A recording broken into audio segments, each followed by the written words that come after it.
네트워크 교회로 바꾸기 내지는 플랜팅하기.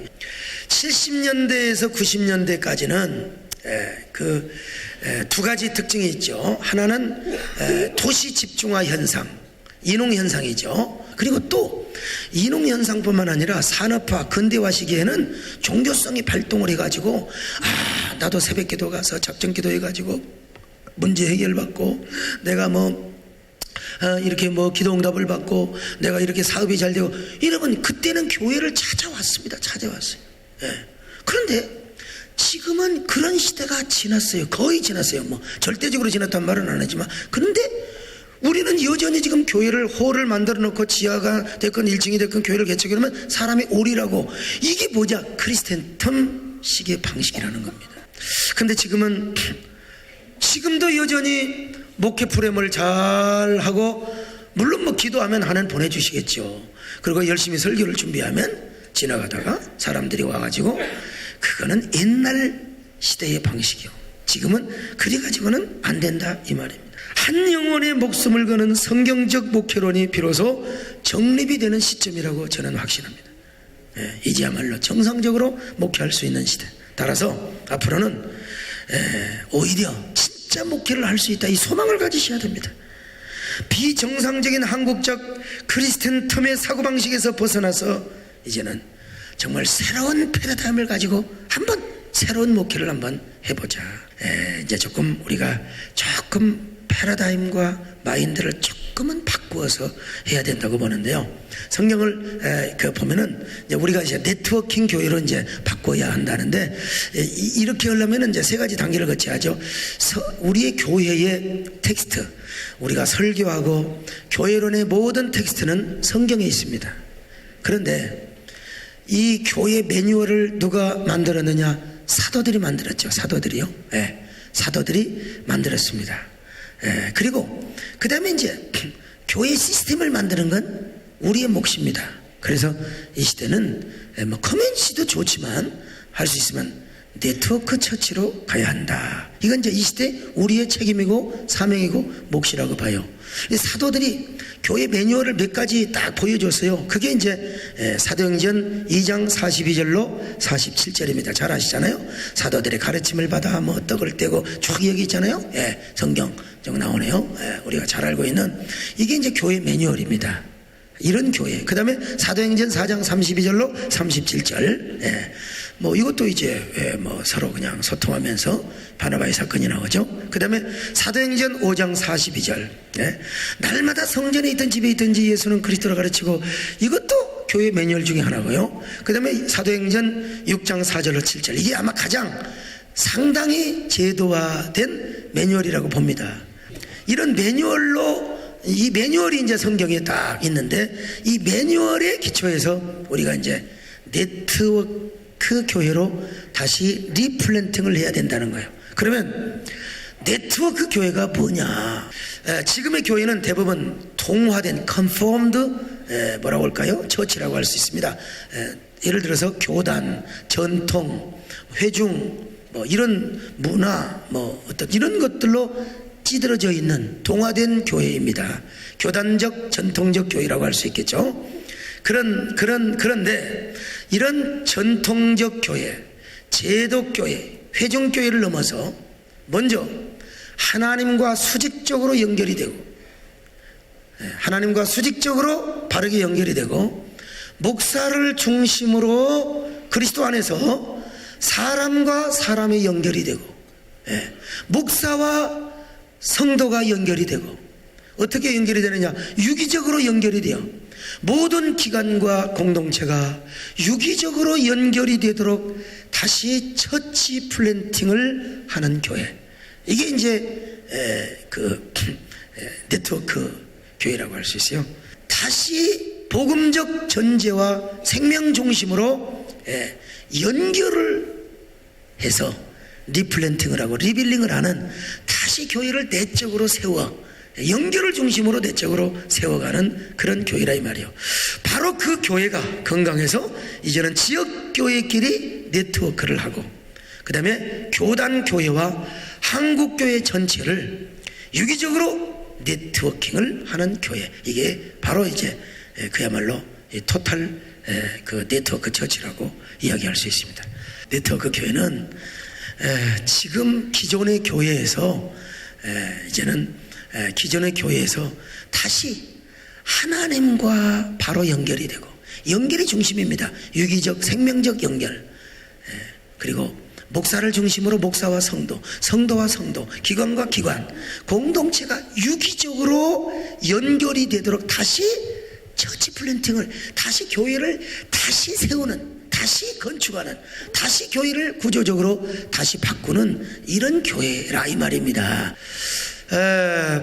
그러면 네트워크 교회로 다시 처치 플랜팅을 하기 위해서 첫째로 교회론의 재정립과 새로운 그림을 그려야 합니다. 교회론의 재정립이 뭐냐? 성경이 말하는 본질적 교회, 원형적 교회관을 재정립하고 새로운 그림을 그리자 이 말입니다. 근데 여기서 뭐 조직신학에서 말하는 교회론 오케이, 좋습니다. 근데 저는 지금 여기서 주님의 몸으로서의 교회, 이걸 강조하고 싶어요. 정말 뭡니까? 언약으로 이루어진 피의 공동체, 이 두 가지를 가고 싶어요. 몸으로서의 교회와 언약으로 이루어진 피의 공동체, 또 얘기한다면 하나님 나라를 위한 전초 기지, 그 다음에 교회의 영광성 거룩성을 인식하고 회복하는 그런 목회자. 여기서 교회론을 우리가 다시 재정립한다. 크게 제가 세 가지로, 이거는 김두현 박사님의 교회 세움이라는 책에 보면은 제가 따왔습니다. 첫째로 복음적 교회, 이건 교회의 근거를 말합니다. 교회는 반드시 복음에 근거해야 되고 복음의 근거에서 세워져야 된다는 것입니다. 복음 위에 서 있지 않으면 안 됩니다. 복음 위에 반드시 복음 위에 서 있어야 돼요. 자, 복음적 사역. 복음적 사역은 어떻게 하느냐? 복음이 필요한 사람들에게 보내는 교회, 위험한 곳에도 가도록 하는 교회, 더 큰 상급을 향하는 교회. 복음을 세 가지로 전할 수 있어야 돼요. 자, 급진적 복음. 복음을 움직이게 만들고 사람을 행동하게 만드는 겁니다. 그 다음에 두 번째, 선제적인 복음입니다. 이거 이제 교인들이 전도하는 방식이죠. 복음에 반응하기 위하여 먼저 찾아가서 일방적으로 복음만 전하는 게 아니라 하나님의 사랑을 보여주는 거예요. 몸소 뭘 사갖고 간다든지 제공해 준다든지 막 그냥 선제적 사랑을 주는 겁니다. 섬김, 구제, 배려, 도움, 뭔가를 주는 겁니다. 그래야 마음 문을 열려서 복음을 이게 받을 것 아니겠습니까? 그 다음에 세 번째로 공익적 복음입니다. 이제 개인의 영혼 구원만 우리가 집착해서는 안 돼요. 또 교회 부흥을 위해서 전도한다, 그렇게 생각하면 안 돼요. 이제는 공익적 마인드로 복음을 전해야 됩니다. 그리고 교회는 공익적 가치를 추구하는 사역도 해야 됩니다. 이렇게 함께 세 가지로, 세 가지 각도에서 똑같은 복음이지만 그렇게 전할 수 있어야 된다는 겁니다. 자, 이 복음적 교회, 교회론을 우리가 세울 때 복음적 교회를 이야기하고, 그 다음에 수직적 교회입니다. 하나님과의 관계죠. 수직적 교회는 하나님과의 관계입니다. 하나님을 왕으로 모시며 하나님만을 기쁘시게 하는 교회요, 하나님과의 관계. 그 다음에 목사가 수직적으로 변화하는 교회입니다. 하나님을 갈망하고 하나님의 임재를 추구하며 간절한 기도, 초심의 열정, 이걸 우리가 소유하지 않으면 안 돼요. 수직적으로 목사가 변해야 교회가 수직적으로 변화되고 연결이 되는 겁니다. 이런 교회. 그런가 하면 세 번째로 예배 회복의 교회, 예배 회복. 우리는 지금도 과거의 선배들이 물려준 예배 매뉴얼이 있습니다. 그 매뉴얼대로 예배는 드려요. 생명력과 약동하는 그런 그 부흥의 터보 엔진이 장착되지가 않았어요. 그래서 예배는 영광의 예배, 전인적인 예배, 그 다음에 하나님의 임재가 가득한 살아있는 예배, 영적 예배, 영혼 구원형 예배. 세 번째, 변혁적 교회입니다. 변혁적 교회, 결실과 성취지요. 교회론을 항상 새로운 교회, 매주마다 새로워지는 교회가 되게 해야 되는 거죠. 그래서 교회를 교회되게 하는 교회, 예배가 매주 새로운 교회, 하나님 뜻에 의해 레디컬하게 변화되는 교회, 그 다음에 변화를 두려워하지 않는 교회. 근데 뭐 우리가 그렇게 다 하기는 힘들지만 그래도 그런 스피릿이라든지 이런 걸 우리가 알 필요가 있어요. 그 다음에 변화를 두려워하지 않는 교회, 이미지가 새로운 교회, 복음 전도로 무장한 교회, 세상의 필요에 반응한 교회. 자, 이런 세 가지 각도에서 연결을 중심으로 해서 교회를 우리가 다시 한번 리플레팅 해보자. 두 번째, 목회 패러다임 시프트를 하라. 건물 중심에서 사람 중심에 뭐 이런 얘기는 워낙 많이 들으셨을 테니까 지나가겠습니다. 그다음 두 번째로 프로그램 중심에서 생명, 은혜, 원리 중심의 사역으로 프로그램으로 이제 교회가 뭐 프로그램은 단시일의 효과는 볼 수 있습니다. 그러나 프로그램으로 교회를 부흥한다. 뭐 예를 들어서 어떤 전도 방법이 있다. 물론 여러분들 가서 배우세요. 그러나 그 자체가 교회를 부흥시킨다. 거기에 대한 꿈은 크게 갖지 말라는 겁니다. 우리가 참존하고 일부분 무기로 쓰긴 쓰지만 중요한 건 그 1, 2년 우리가 목회할 건 아니잖아요. 그래서 생명, 은혜, 원리 중심의 사역을 그렇게 하라는 것입니다. 교회는 중요한 건 뭐냐? 생명과 은혜 사역이 돼야 됩니다. 절대로 어떤 시스템과 프로그램에 의해서 되는 게 아니라는 걸 우리는 아셔야 됩니다. 자, 그 다음에 세 번째로 교회 중심 사역에서 교회가 위치한 지역사회 중심의 사역으로 바꾸라. 그 다음에 현실보다는 미래를 정확히 예측하고 대비하는 목회, 재정 자립을 넘어가겠습니다. 세 번째, 성장이나 부흥보다는 플랜팅에 역점을 두라. 플랜팅이요, 역점을 두라. 다시 개척하는 마음으로, 목회자부터 다시 개척하는 마음으로 교회를 세워야 합니다. 그 다음에 영혼 구원, 진짜 한 사람의 영혼 구원, 그 영혼 구원에 한번 목숨을 걸어보라 이 말입니다. 그런 정신으로 처치 플랜팅을 한번 해보자는 거죠. 그런 정신으로. 자, 그러면요, 자, 이런 정신으로 처치 플랜팅 네 가지 트랙을 한번 생각해 보십시다. 교회 플랜팅의 4트랙, 교회 토양을 구축하는 겁니다. 그 다음에 교회를 경험하고 부흥 대행진을 하고 가정 목회를 하고, 이것이 계속해서 서클릭하게 네 가지 단계로 트랙을 한다는 게 교회 플랜팅을 위한 네 트랙입니다. 4트랙입니다. 자, 이걸 머릿속에 염두에 두시고, 자, 교회 플랜팅 1트랙, 이건 교회 토양과 근거 마련입니다. 교회 토양과 근거 마련. 이게 여기 중에서 해야 될 것이 뭐냐? 예배와 교회 신앙을 세우는 겁니다. 그 다음에 교회 신앙 세우기요, 교회 생활에서 교회 신앙, 이제 교회 생활이 아니라 교회 신앙이 되도록 해야 됩니다. 그 다음에 내 교회 소속의식 강화, 내 교회, 우리 교회 하나님 교회라고는 단계로. 그래서 이제 아까 교회와 신앙을 이제 우리가 세우고요. 두 번째는 사도행전의 목회 세움. 사도행전의 목회 세움.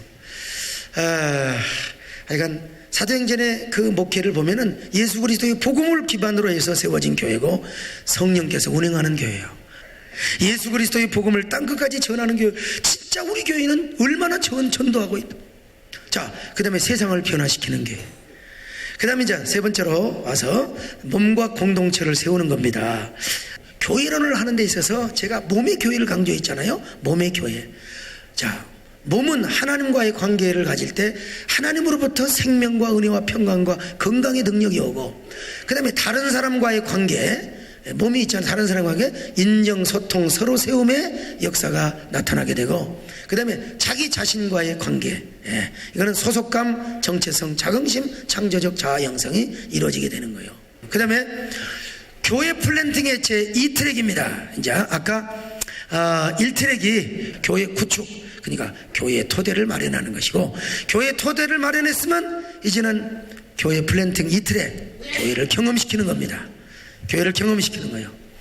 개인의 믿음을 지키는 것도 중요합니다. 그런데 교회는요, 개인의 믿음도 지키도록 하지만 교회를 붙잡고 경험하는 것이 중요합니다.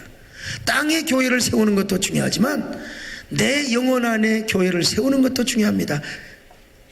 그 지체교회가 모여서 주님의 몸된 교회를 이루게 되기 때문이죠. 그래서 신앙 회복, 첫사랑, 교회와 연관하여서 교회와 연관한 첫사랑, 그 다음에 사람 회복, 교회와 연관하여 또 서로 세워주고 십자가 향기를 드러내는 거요. 몸된 교회를 이루기 위해서 그런 거요. 은혜와 생명 그리고 주의 임재와 영광을 경험케 하는 이 신앙을 갖도록 이 훈련하는 것입니다. 그 다음에 세 번째로 교회 플랜팅의 3트랙, 이제 부흥대행진을 하는 겁니다. 이제 교회를 경험하게 한 다음에 이제 부흥대행진입니다. 기도대행진, 말씀대행진, 전도대행진. 그 다음 네 번째로 교회 플랜팅의 4트랙, 가정목회입니다. 이제 아까 계속 그 원을 생각하시면서 이제는 가정예배, 이제 가정목회입니다. 가정예배를 잘 드리고 신앙유산 그리고 천대신앙.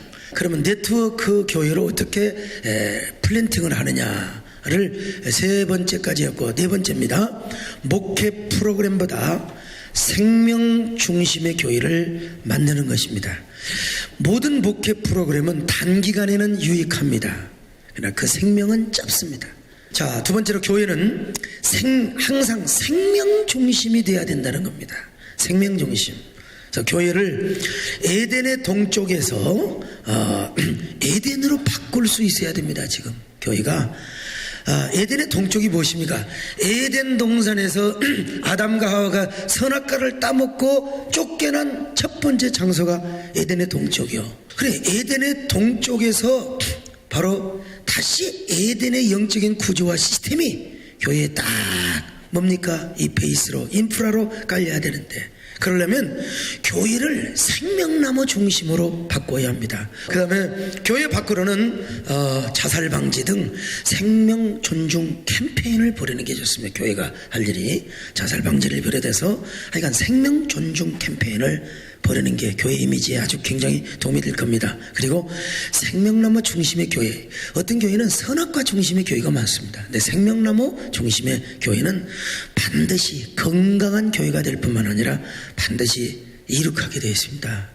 그 다음에 다섯 번째로 교회 문을 새롭게 단장하는 것입니다. 교회 문을 새롭게 단장하는 거요. 교회의 앞문을 넓히고 옆문을 소통케 하며 뒷문은 꽉 닫아 놓아야 돼요. 교회 앞문은 뭐냐? 예배와 설교입니다. 자, 요즘 최근에 새신자 방문 성도가 별로 없다. 이거는 여러분 우리 목사님들의 책임입니다. 앞문에 문제가 있어요. 예배와 설교에 분명히 문제가 있습니다. 이건 어떻게든지 고쳐야 됩니다. 플랜팅을 해야 됩니다. 또 성도가 오긴 오는데 등록된 성도가 없어. 왔다가 그냥 눈치 실실 보고 간다. 이건 분명히 우리한테 문제가 있어요. 이거는 어쩔 수가 없습니다. 그래서 예배와 설교가 감동이 있어야 됩니다. 생명력이 있어야 돼요. 연문은 뭐냐? 소그룹과 기관 활성화 아니겠습니까? 그래서 연문은 일단은 우리 교회는 생명순이라고 합니다. 구역이 됐든 셀이 됐든 하여간 참 남여전도회가 됐건 어떤 동호회가 됐건 서로가 연결이 돼야 돼요. 서로가 이렇게 다 그 동질 그룹이 됐건 간에 연결이 돼야지 돼요. 이런 그룹들이 잘 활발하게 활성화돼야 된다는 겁니다. 그 다음에 교회 뒷문입니다. 교회 뒷문은 한마디로 말해서 새가족 관리를 잘하는 거죠. 새가족 관리요. 그리고 또 교구 관리를 잘하는 것이죠. 이 말이나 인간관계, 물질 문제 등의 시험을 정말 조심해야 되거든요. 실컷 은혜 받고 말이나 어떤 그 조그마한 사건 때문에 시험 들어서 작은 교회에서는 나갈 수가 있어요. 자, 그 다음에 여섯 번째입니다. 제자보다 플랜터 혹은 일꾼을 만드는 겁니다. 제자가 무엇입니까? 그리스도의 도를 따르는 사람이지요. 그러니까 예수님이 제자의 도를 이미 말씀하셨어요. 마태복음 16장에 자기를 부인하고 자기 십자가를 지고 그리고 주님을 따르는 게 이제 제자입니다. 제자는 사도행전까지만 나옵니다. 사도행전까지만 나옵니다. 그러니까 주로 교회 바깥에서 핍박받고 그 핍박을 감내하며 그리스도의 도를 따르는 사람들을 지칭할 때 제자라고 했던 거예요. 그런데 바울 서신에는 제자란 말이 나오지를 않아요. 바울이 왜 그걸 몰랐겠습니까? 제자란 말을요. 그렇게 제자도를 따라갔던 이 사도 바울이 제자란 말을 하나도 안 썼어요. 바울 서신에. 다만 뭘 썼느냐, 뭐 동역자, 일꾼, 뭐 우리말로 말하면 사명자, 이런 말을 썼단 말이죠. 왜 그랬을까? 왜 그랬을까? 이제 그 사도행전이 지나고 나서는 교회가 형성이 되어서 어느 정도 조직이 되는 그런 시기 아닙니까? 그래서 이 제자란 말을 안 쓰고 대신 일꾼이라는 말을 썼습니다. 일꾼. 그 일꾼은 헬라어로 뭡니까? 디아코노스라. 뭐 집사라는 말도 있고 사원이라는 말도 있지만 이 디아코노스는 철저하게 교회 안에 쓰여진 말입니다. 교회, 조직된 교회 안에 쓰여 있어요. 그래서 사실은 엄밀하게 볼 때는 뭐 제자 훈련의 말도 좋지만 또 다른 어떤 신조어, 어떤 또 다른 어떤 뭐라고 할까요? 그 키워드를 새로 만든다면 제가 볼 때는 어떤 사명자 훈련 내지는 일꾼 훈련이라는 말도 생겨나도 좋다. 뭐 이런 한번 제안을 해봅니다. 이 교회를 세우는 교회 안에 있는 일꾼 훈련을 제 나름대로 쭉 해왔습니다. 근데 그 훈련을 통해서 저는 교인들에게, 중직자들에게, 바로 중직자는 뭐냐? 자기 주장이 없어야 된다. 저는 교회 플랜터가 이런 사람이어야 한다고 봅니다. 오직 교회를 세우기 위해서, 교회를 세워야지요. 자기 의가 드러나고 자기 명예가 무슨 중요합니까? 저도 옛날 소시적 시절에는 그런 게 있었어요. 그러나 이제는 하나님의 영광을 받으시고 하나님의 교회가 살아야 되고, 나는 죽더라도 내 생각은 제외되더라도 하나님의 교회가 잘 되면 될 거 아니겠어요? 이게 뭐냐? 바로 디아코노스 훈련이고, 저는 이런 교재가 다 있습니다. 그리고 생명나무 신앙훈련입니다. 이 생명나무 신앙훈련을 받으면 생명 중심의 신앙이 되고요, 자기 주장이 없습니다. 실제로 오직 하나님의 뜻, 하나님의 영광입니다. 그리고 생명의 영향력이 막 넘쳐요. 그래서 재생산의 역사가 나타나게 되는 거예요. 자, 그래서 제자보다 플랜터.